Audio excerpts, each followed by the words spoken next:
Hi, welcome back to another episode of Time with Gabby. With me here is the MPEX 48 of the ISCWR, Tilda World End. Hi, I'm very happy to be here. I'm so glad to finally be on after how many Right. times I've canceled on you. I feel so bad. So Well, you're here now.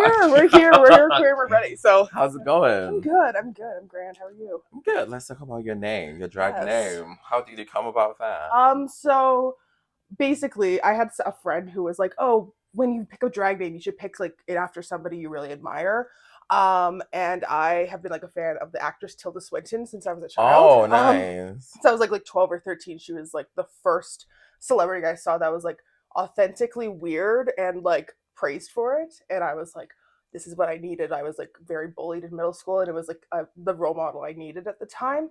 And I also just love puns. I'm a very much like I'm like pun names are just my favorite. And so when I realized that there was nobody on like Instagram that had like Till the World Ends as Drag like their name. drag name, I was like, it's mine now. Sorry. So yeah, that's how it came about. Fair. Exclusively here. That's what you gotta hear. Yes.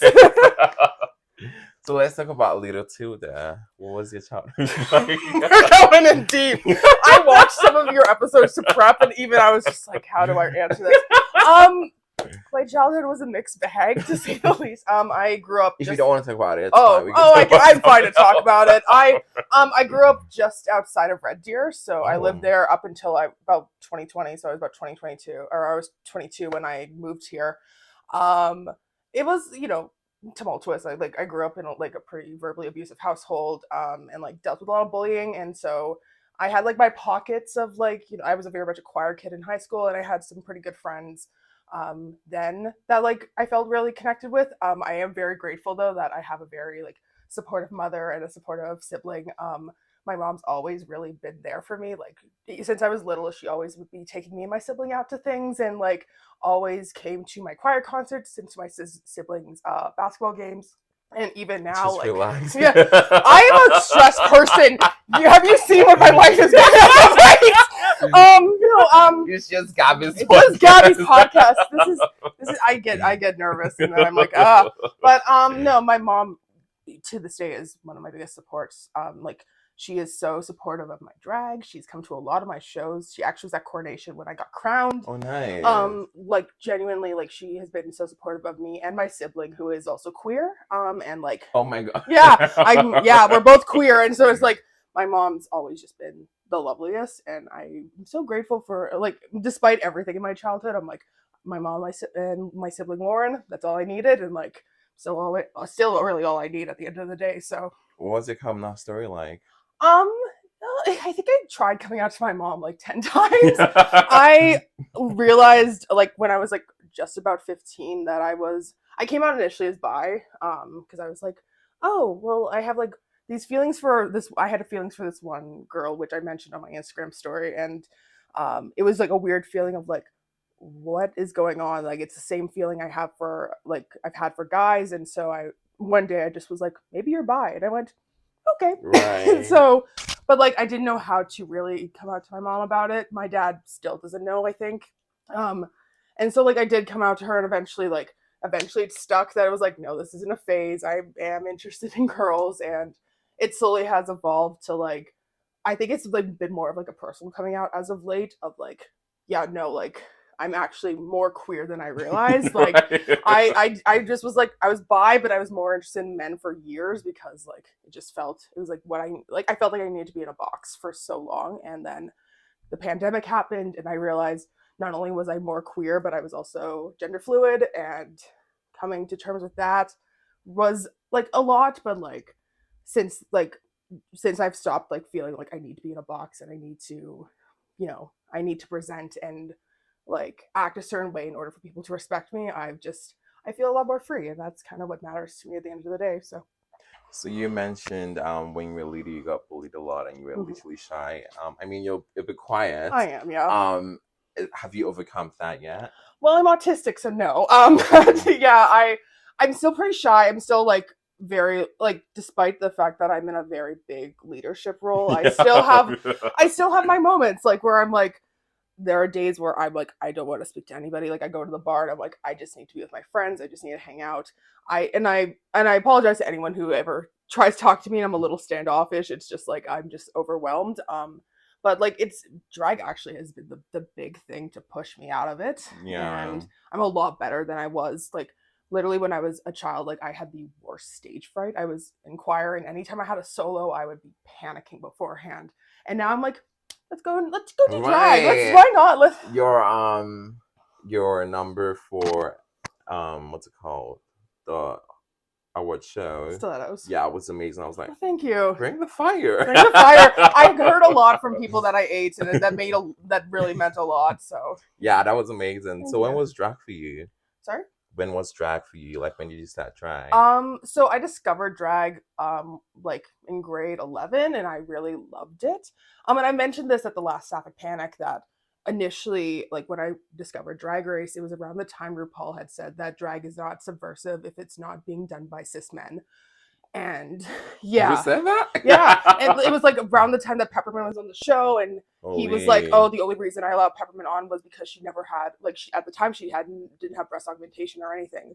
And it was like really transphobic, really misogynistic. And I remember being 18, 19 thinking like I could never do this. I'll just be a fan of it. And then crazy. yeah, and then I discovered the Edmonton drag scene and like what year? 2019 I was still in Red Deer at that time and or 2018 or 2019 and I discovered specifically Sephoria who no longer performs but was this like alt like this alt scary queen who is a trans man out of drag and seeing that and going oh like this isn't just for cis men like Drag Race is showing and like through Sephoria and also Gemma and Jojo Mojo I like realized like this was not just a cis male art and I was like I can do this. I can do this. I will be doing I will be doing this. And I vowed I'm like when I move to Edmonton I will start doing drag because Red Deer doesn't really have a ton of like a huge scene.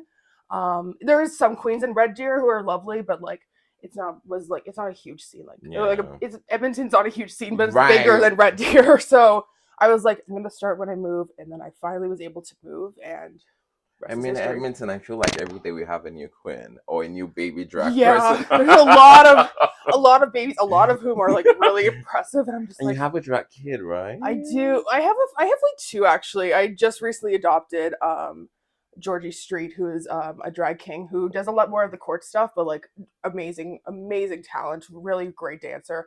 And then Judy, who is there's a competition called Fertifab that the court does every year, and I was a parent for that this year, and Judy was bequeathed to me. And my God. like me and Gabe were like picking who would be each person's parent, and I saw that Judy wanted to do a Chapel Rowan song, and I'm like, this is my kid. God. This is if there's one thing my brand is right now, it's Chapel Rowan. So I'm like, this is my kid, and I really love Judy, and like Judy's really improved. Like I'm not a good parent. Now during the competition as well. Yeah. The Aphelion, yeah, just got eliminated. She was robbed. I am a stage mom. I will be like I'm the mean girl's mom in the back. Like yes, but like really like she's blossomed a lot. I'm not the most hands-on parent because there's so much going on, but like she's really blossomed and like turned it out. I'm really proud of her. So you seem to be doing a lot in the scene. Yeah. So when did you get into the court? No, when you became an Empress, but when did you join the court? So most monarchs typically have years and years of experience. This is kind of this year is a bit of a different one because me and Gabe Itch, my counterpart, are we've only been doing drag like 3 or 4 years, and I just got started with the court not like in 2021, so it's only been like 2 years. I filmed for Doe for quite some time, and I still do. We're going to talk about that. Yeah, but yes. Do my job. I love that. I had gotten to know Bambi, Dexterous, and Ferris Fair, who are still like very great mentors. I actually work with Bambi, so nice. Yeah, she's out of drag. Out of drag, yeah. We work at Marshall Fabrics together. She is my shift supervisor, and and like I work with her and Mars Dawn now, so it's just like the 3 drag queens just like killing it. But they had invited me to film their investiture, which is where like they crowned the ICPs and the IGDs, and that was when Bambi and Ferris were crowned Prince and Princess, and so that was like my first event, and I was terrified. It was at Evo, and there was so many people. I Crowded. knew none of them, and I that was also the night that I met Vanity, and like I had known Gabe for a little bit, and he introduced me to Vanity, and she's like, "Oh, we'll have to get you at a show eventually." And then a couple months later, I ran for Holiday, and I lost to Billy, which, to be fair, Billy deserved to win. Right. Billy was incredible, and I was like, Billy deserved to win. But it was a really great learning experience, and something that like I felt really connected with community in that pageant. So I was like, I'll run for another title. And then I won Ace of Hearts a couple months later.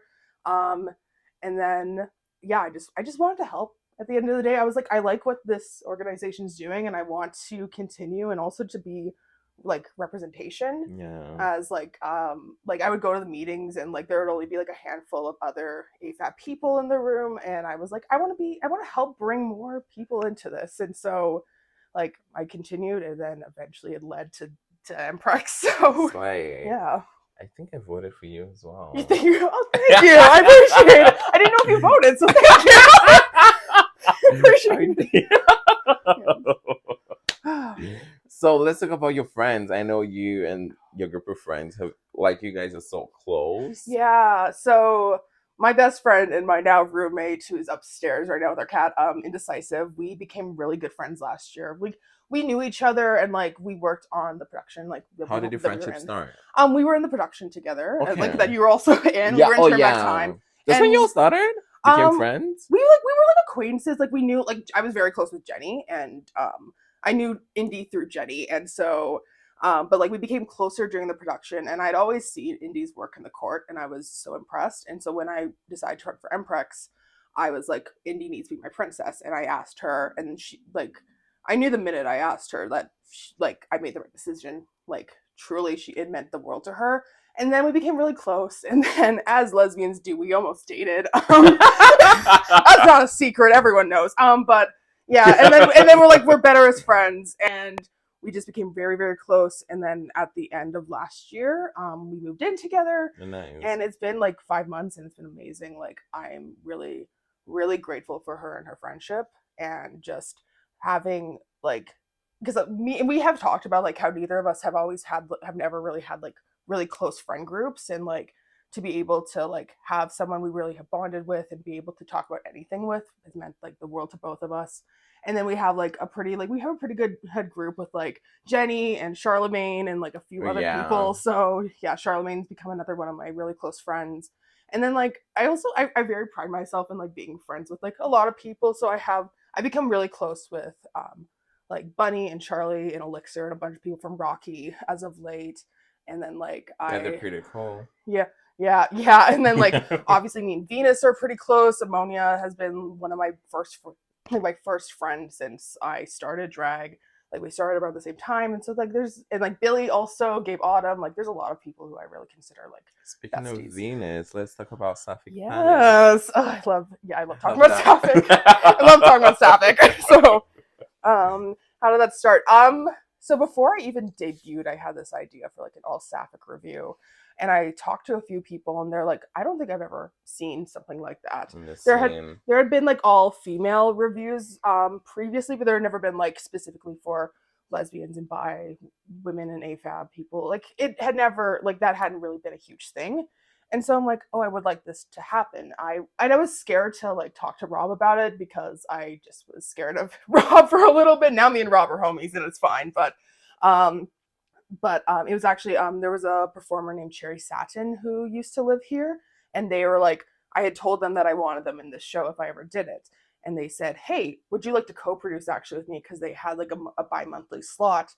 And I said, yeah, sure, why not. And so the first one, actually Venus was in it, but we like wasn't hosting. It was me and Cherry, and it went really well. It was really successful, and we got a second one, and Cherry was moving to Vancouver, so I was like, oh, I'll find a co-host. And like, this is around the time that like there still wasn't dancing after shows. So I had a little after party afterwards, and Venus took me aside and went, hey, if you're looking for a co-host, I really would love to be it. And I was like, absolutely, like, let's do it. Like Venus like was also someone who during the quarantine era, like I became close with.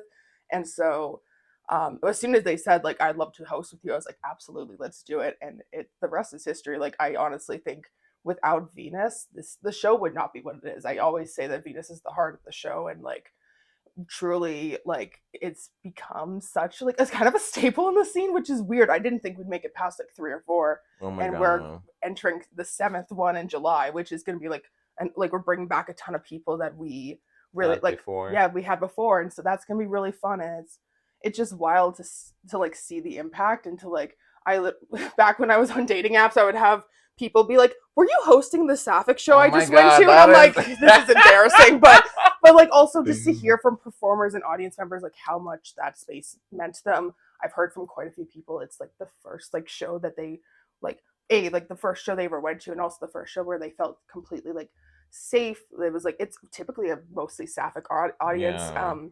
Ellen, the Edmonton Lesbian Event Network, we've worked with quite a bit, and they always come and show up and support. And seeing just like a crowd of like other Sapphics who are just there to support, and it's a very safe and amazing experience, and I'm so glad that it has continued. So yeah. So what would you say is your favorite drag performance? My favorite drag performance of mine? Oh, there's a few. I should have looked at my Joe playlist. I'm blanking. I should have looked. Damn it. I think one of my favorite ones that so I love when Ammonia books me for Buckingham shows because I just get to be wild. Wild. Yeah, funny enough, I very much paint in pastels and everything, but I love horror. I love like rock music. The black and white clown. Yeah, I love that one. And that's the one I was gonna say. It's that's based off of a movie called Terrifier, which don't watch if you are like easily Terrifier. It's a very bloody, disgusting like slasher movie. There was a movie I watched that the guy has like this hat. Isn't that it? That is it. That's it. I watched it on Tubi. Yep, that's it. And they have part 1 and 2. Yeah. Yeah. Did he like cut? Yeah. We're not gonna get to talk about that. I was like, let me just make sure. Yeah, that's what it's based off of, and I love art. Billie Eilish calls me Art the Clown all the time, and I'm like, I'm doing this number, right. And it was like for a horror movie themed show that Ammonia did, and so I was like, let's do this, and I'm actually reprising that in a couple of weeks, and I'm so excited. I got to kill Billy on stage. It was the first. I was like, "This is what you get." But like, no, it was such a fun time, and like, I think that's a number I'm really proud of. Another one, I need to develop it a little bit more. I recently did a number about I got a breast reduction 5 years ago, and it was like the catalyst for me realizing I was gender fluid, and so I did a number to "Off with Her Tits" by Ali X at Elixir's Fat Magic show. And it's so sad that show was on a Thursday because I was looking forward to come for that show. I was like, oh, it's happening today. It's happening today, I know. And it was just a stupid, like I was dressed as a magician. It was a stupid little number. I rhinestoned my breast reduction scars. I made a bra boa that I had hidden in a hat, so I was like pulling it out, like you know how magicians pull out scarves out of a hat. It was so stupid, and I really am proud of it, and I'm excited to develop that a little bit more. So I think those two are my favorites right now, at least. What's your least favorite? I did, for my second show ever, I did Boy Problems by Carly Rae Jepsen, and I had other ideas I wanted to do, but I sent that one in, and I still to this day I hate it. I look back at my old photos. I had an era where I was like, I'm gonna have glitter tears because I call myself a sad clown. Yeah. And I'm like, I'm gonna have glitter tears, and I had black glitter tears for this number. And I look at the photos and I'm like, what is this? Like flat ratty wig, like a blazer and a pencil skirt that I already owned. Like I mean, I was broke student, like costuming. Like I can excuse the costuming, I cannot excuse those fucking glitter tears. The ass also, like every so often Jenny will bring them up and I'm like, this is trauma. This is trauma. So we live and we learn. Right.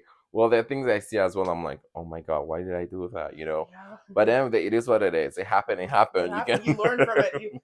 I think the things with drag that I've really like that offsets it from like when because I was a choir kid for 7 years and I was so hypercritical of everything. So you sing? I sing. I actually was in school for several years to become a music therapist, and that's changed. I was actually supposed to move to Vancouver in August to continue that degree. This August? Yeah, and then I went, I don't want to do this anymore. I actually realized through drag that I love event planning, so I'm going into that instead. but I sing opera and I sang choir. Oh, I got a good range. But I sang in choir. Better save it for my upcoming show. Don't tempt me. I will. But like I was so I'm so hypercritical when I sing. It's insane. I think it's just like the environment of choir and music is very intense. Yeah. Like, and I was in choirs where like conductors were like really not kind to people. Yeah, most conductors are not. No. Even when I was in this group, they always, if you go off or something like off key, it's like I know they're always sassy. It's always sassy, always like not constructive and just mean, and it's like getting out of that honestly was what I needed. But the big difference between that and drag is that I'm less hypercritical in drag. I'm like, I made a mistake. Okay, cool. It's not the end of the world. It's one performance. You'll be okay. And like, though we have social media judges. We do have social media judges, but you know what? Like at the end of the day, I'm like, I'm doing what I love, and like if I don't exactly love a number, I just either work on it or I never do it again. So it is what it is. Yeah. So what would you say is what's your I see you do a lot of activism posting. Mm-hmm. Why do you think activism is important, if that's a word? Activism. You're going into the jugular. I think especially right now, and especially in this position I'm in as Emprex, I think like there have been times where I've been like scared to use my voice because there's been certain if you know anything about my reign, you know why I've been scared to post about certain things and why it's been difficult to post about certain things. But at the end of the day, I'm in a position where if I don't use my voice, I'm just continuing the silence, especially in regards to trans rights in Alberta and how terrifying it is right now to be a trans person, to be a queer person, as somebody who, like, I have a lot of privilege also because I haven't transitioned. I am not planning on physically transitioning. I still can present cis in a lot of spaces, and like for the people in my life who are trans, I will continue to speak up because I have that privilege. A lot of people don't, and it's completely fucking bullshit what's going on in this province, and this idea that like trans people are somehow the problem when in reality we have skyrocketing cost of living and climate change and all the wildfires. Let's not even go there. We are the problem. We're the problem. I mean, it is just ridiculous. And so like because of the privilege I'm at and the position I'm at, I'd much rather use my voice than just act like nothing's going on. So that's fair. Yeah. So what advice do you have for your viewers and your fans? For my fans, what advice? Something that I had a conversation with Colin Bay about this that really, really has stuck with me, and that is the idea of grace and the idea. I think right now the drag scene is a little insane, and I think a lot of us can admit to that. And I think something I really like. Colin mentioned this idea of grace and how we need to call people in and we need to make sure that people are being held accountable, but we are not dogpiling them. We are not like, driving them to like certain extents. I think the idea of remembering that we are all humans at the end of the day, and there are certain things that absolutely need to be called out, but at the end of the day, we are all human. We need to make sure that we are uplifting each other and making sure that we are learning and not just. I think there's been like certain things, especially in my reign, where like I have fucked up badly, and I am not proud of. I'm not proud of everything that I've done, and I would hope that like the mistakes that I've made, I am given some grace, and I think it's something that I'm learning to give to others. Like there have been some people who have really hurt me this year, but I don't consider them villains. I consider them human, and I'm just like, you know what? We can talk things out. We can deal with our problems like civilly, or we can just like move on. And I think that's something that needs to happen a little bit more, I think, right now.